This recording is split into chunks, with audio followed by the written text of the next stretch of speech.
Dang, F11. I got everything. I got all I need.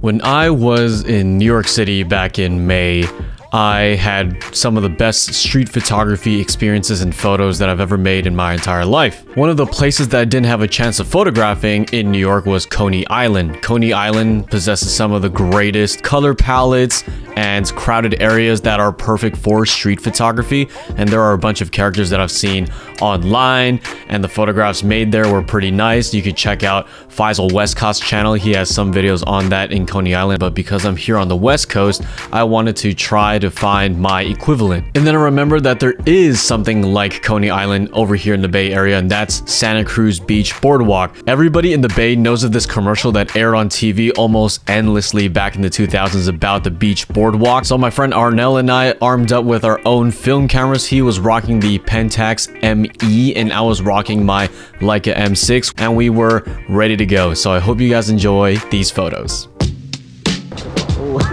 Oh, God damn it. You are watching a master at work. Don't drink and shoot. Here in these couple shots, I was still holding a cup of coffee in my left hand, so focusing with one hand, aka my pinky, in this situation really sucked.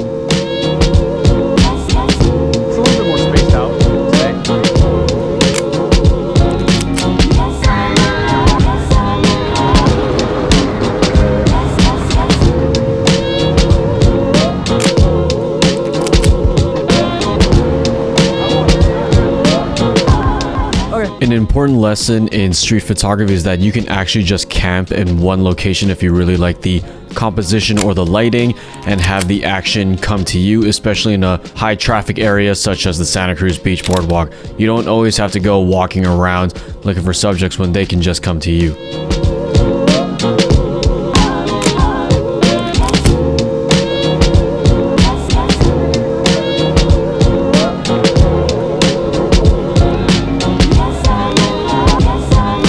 Might be wondering why some of these photos are a little bit glowy, and that's really because my UV protector on my lens is completely smudged and I didn't notice it until way later.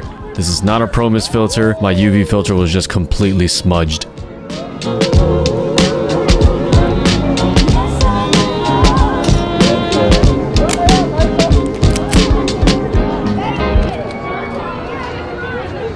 There's this good. Oh, get him, get him.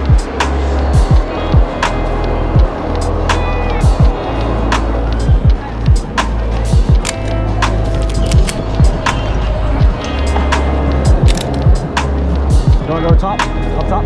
Oh, yeah.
Those look great on gold.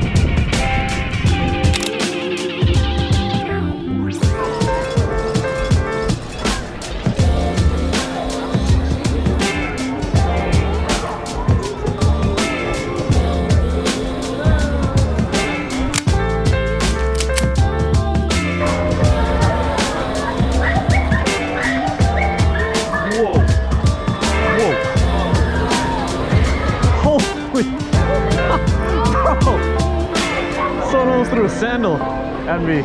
That was crazy. That was off of someone's foot. Oh, you know? I don't know.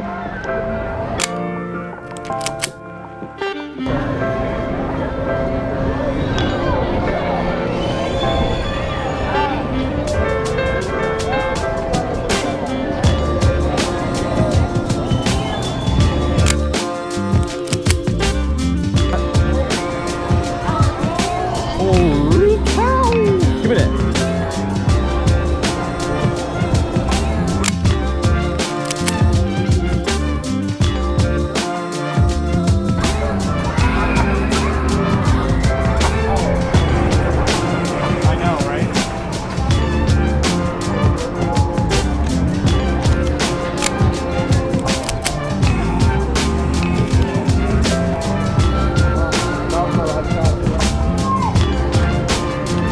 Oh, me too.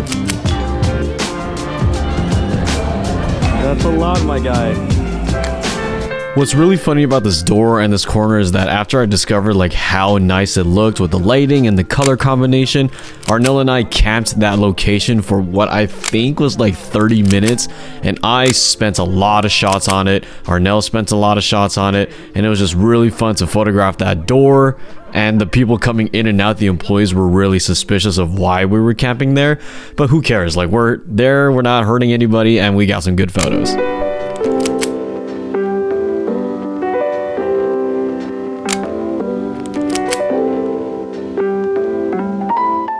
Alright, so as Golden Hour was kind of reaching its peak, the footage that you see right now are the last seconds of my GoPro because, you know, the battery will eventually die and I've been running it for hours on end during the street photography session. But anyways, I just wanted to come on here to share my thoughts about Santa Cruz Beach Boardwalk versus Coney Island, or at least the photos that I've seen of Coney Island. I love the saturated reds, yellows, blues, and oranges that the beach boardwalk has to offer. And whenever I see pictures of Coney Island, those colors aren't the most predominant thing about that setting. But then again, I've never been there and I don't live in New York, so I could be totally wrong. And what I typically like to photograph in my street photography sessions is for life to happen. Life can happen in many ways, shapes, and forms, as we all know. It could be very stoic, or it could be very energetic and really out there and shameless. There were some interesting characters that I photographed on this day, and I really loved some of the photos that I made of them, but the other stuff that I see at Coney Island is just like out of this world. Like, I want to go there just to photograph weird things happening, and I think it's so interesting whenever that comes into frame for any photographer that comes walking around. But then again, like, those type of things can happen anywhere.